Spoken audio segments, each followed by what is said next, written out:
ओम नमो भगवते वासुदेवाय। श्रीमद्भागवत महापुराण तृतीय स्कंध द्वात्रिंश अध्याय।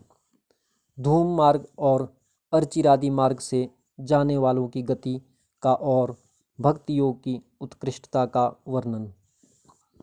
कपिल देव जी कहते हैं, माता जी, जो पुरुष घर में रहकर सकाम भाव से गृहस्थ के धर्मों का पालन करता है और उनके फल स्वरूप अर्थ एवं काम का उपभोग करके फिर उन्हीं का अनुष्ठान करता रहता है, वह तरह तरह की कामनाओं से मोहित रहने के कारण भगवत धर्मों से विमुख हो जाता है और यज्ञों द्वारा श्रद्धापूर्वक देवता तथा पितरों की ही आराधना करता रहता है। उसकी बुद्धि उसी प्रकार की श्रद्धा से युक्त रहती है।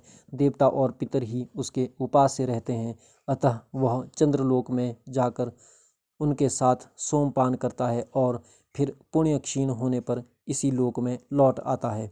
जिसमें प्रलय काल में शेषशायी भगवान शेषशय्या पर शयन करते हैं, उस समय सकाम गृहस्थाश्रमियों को प्राप्त होने वाले ये सब लोक भी लीन हो जाते हैं।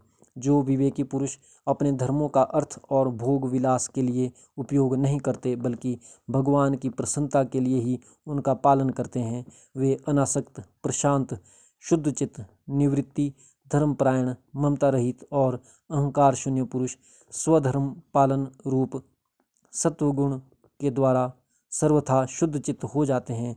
वे अंत में सूर्य मार्ग, आर्ची मार्ग या देवयान के द्वारा सर्वव्यापी पूर्ण पुरुष श्रीहरि को ही प्राप्त होते हैं, जो कार्य कारण रूप जगत के नियंता, संसार के उपादान कारण और उसकी उत्पत्ति, पालन एवं संहार करने वाले हैं।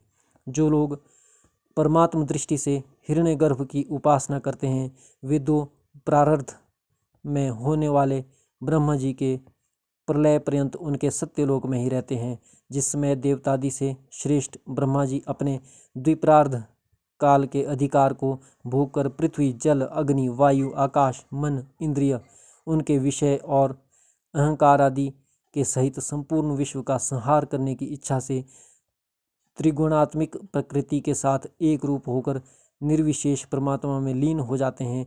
उस समय प्राण और मन को जीते हुए वे विरक्त योगीगण भी देह त्याग कर उन भगवान ब्रह्मा जी में ही प्रवेश करते हैं और फिर उन्हीं के साथ परमानंद स्वरूप पुराण पुरुष पर ब्रह्म में लीन हो जाते हैं। इससे पहले वे भगवान में लीन नहीं हुए, क्योंकि अब तक उनमें अहंकार शेष था। इसलिए माता जी, अब तुम भी अत्यंत भक्ति भाव से उन श्री हरि की ही चरण शरण में जाओ। समस्त प्राणियों का हृदय कमल ही उनका मंदिर है और तुमने भी मुझसे उनका प्रभाव सुन ही लिया है। वेद गर्भ ब्रह्मा जी भी, जो समस्त स्थावर जंगम प्राणियों के आदि कारण हैं, मरीचि आदि ऋषियों, योगेश्वरों, सनकादिकों तथा योग प्रवर्तक सिद्धों के सहित निष्काम कर्म के द्वारा आदि पुरुष श्रेष्ठ सगुण ब्रह्म को प्राप्त होकर भी भेद दृष्टि और कर्तव्याभिमान के कारण भगवद इच्छा से जब सर्ग काल उपस्थित होता है, तब काल रूप ईश्वर की प्रेरणा से गुणों में क्षोभ होने पर फिर पूर्ववत प्रकट हो जाते हैं। इस प्रकार पूर्वोक्त ऋषिगण भी अपने अपने कर्मानुसार ब्रह्मलोक के ऐश्वर्य को भोग कर भगवद इच्छा से गुणों में क्षोभ होने पर पुनः इस लोक में आ जाते हैं। जिसका चित्त इस लोक में आसक्त है और जो कर्मों में श्रद्धा रखते हैं, वे वेद में कहे हुए काम्य और नित्य कर्मों का सांगोपांग अनुष्ठान करने में ही लग रहते हैं। सांगोपांग अनुष्ठान करने में ही लगे रहते हैं। उनकी बुद्धि रजोगुण की अधिकता के कारण कुंठित रहती है, हृदय में कामनाओं का जाल फैला रहता है और इंद्रियां उनके वश में नहीं होती।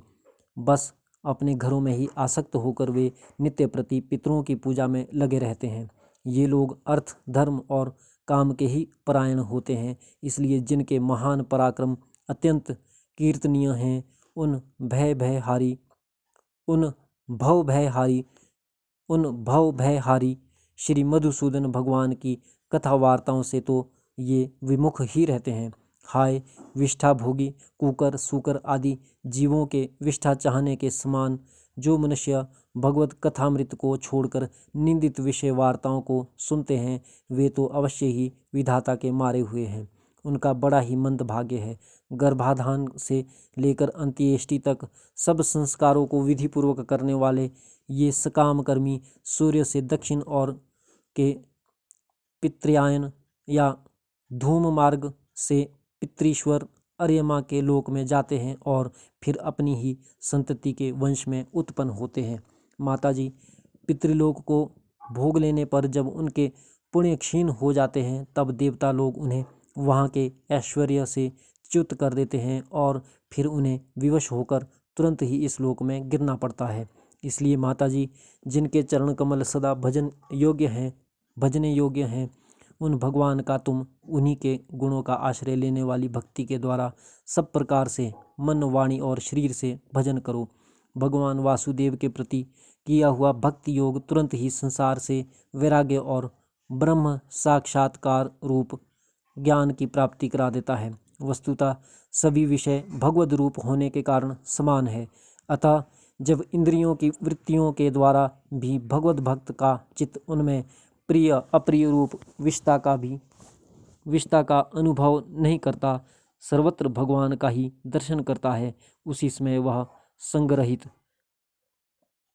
सब में समान रूप से स्थित, त्याग और ग्रहण करने योग्य, दोष और गुणों से रहित, अपनी महिमा में आरूढ़ अपने आत्मा का ब्रह्म रूप से साक्षात्कार करता है। वही ज्ञान स्वरूप है, वही पर ब्रह्म है, वही परमात्मा है, वही ईश्वर है, वही पुरुष है, वही एक भगवान स्वयं जीव, शरीर, विषय, इंद्रियों आदि अनेक रूपों में प्रतीत होता है। संपूर्ण संसार में आसक्ति का अभाव हो जाना, बस यही योगियों के सब प्रकार के योग साधन का एकमात्र अभीष्ट फल है। ब्रह्मा एक है, ज्ञान स्वरूप और निर्गुण है, तो भी वह बाह्य वृत्तियों वाली इंद्रियों के द्वारा भ्रांतिवश शब्दादि धर्मों वाले विभिन्न पदार्थों के रूप में भास रहा है। जिस प्रकार एक ही परब्रह्म महतत्व वैकारिक राजस और तामस तीन प्रकार का अहंकार पंच महाभूत एवं 11 इंद्रिय रूप बन गया है और फिर वही स्वयं प्रकाश इनके संयोग से जीव कहलाया, उसी प्रकार उस जीव का शरीर रूप यह ब्रह्मांड भी वस्तुतः ब्रह्म ही है, क्योंकि ब्रह्म से ही इसकी उत्पत्ति हुई है। किंतु इसे ब्रह्म रूप वही देख सकता है जो श्रद्धा, भक्ति और वैराग्य तथा निरंतर के योगाभ्यास के द्वारा एकाग्रचित और असंग बुद्धि हो गया है। पूजनीय माता जी, मैंने तुम्हें यह ब्रह्म साक्षात्कार का साधन रूप ज्ञान सुनाया।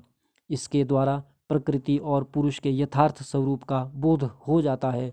देवी, निर्गुण ब्रह्म विषयक ज्ञान योग और मेरे प्रति किया हुआ भक्ति योग, इन दोनों का फल एक ही है, उसे ही भगवान कहते हैं। जिस प्रकार रूप, रस एवं गंध आदि अनेक गुणों का आश्रयभूत एक ही पदार्थ भिन्न भिन्न इंद्रियों द्वारा विभिन्न रूप से अनुभूत होता है, वैसे ही शास्त्र के विभिन्न मार्गों द्वारा एक ही भगवान की अनेक प्रकार से अनुभूति होती है। नाना प्रकार के कर्म, कलाप, यज्ञ, दान, तप, वेदाध्ययन, वेद विचार, मन और इंद्रियों के संयम, कर्मों के त्याग, विविध अंगों वाले योग, भक्ति योग, निवृत्ति और प्रवृत्ति रूप सकाम और निष्काम दोनों प्रकार के धर्म, आत्म तत्व के ज्ञान और दृढ़ वैराग्य, इन सभी साधनों से सगुण निर्गुण रूप स्वयं प्रकाश भगवान को ही प्राप्त किया जाता है। माताजी, सात्विक, राजस, तामस और निर्गुण भेद से 4 प्रकार के भक्ति योग का और जो प्राणियों के जन्म आदि विकारों का हेतु है तथा जिसकी गति जानी नहीं जाती, उस काल का स्वरूप मैं तुमसे कह ही चुका हूँ। देवी, अविद्या जनित कर्म के कारण जीव की अनेकों गतियाँ होती है, उनमें जाने पर वह अपने स्वरूप को नहीं पहचान सकता। मैंने तुम्हें जो ज्ञानोपदेश दिया है उसे दुष्ट, दुर्विनीत, घमंडी, दुराचारी और धर्मध्वजी पुरुषों को नहीं सुनाना चाहिए। जो विषय लोलुप हों, गृहासक्त हों, मेरा भक्त ना हो अथवा मेरे भक्तों से द्वेष करने वाला हो, उसे भी इसका उपदेश कभी ना करे। जो अत्यंत श्रद्धालु भक्त, विनयी, दूसरों के प्रति दोष दृष्टि ना रखने वाला, सब प्राणियों से मित्रता रखने वाला, गुरु सेवा में तत्पर, बाह्य विषयों में अनासक्त, शांतचित्त, मत्सर शून्य और पवित्र चित्त हो तथा मुझे परम प्रियतम मानने वाला हो, उसे इसका अवश्य उपदेश करें। माँ, जो पुरुष मुझ में चित्त लगाकर इसका श्रद्धापूर्वक एक बार भी श्रवण या कथन करेगा, वह मेरे परम पद को प्राप्त होगा।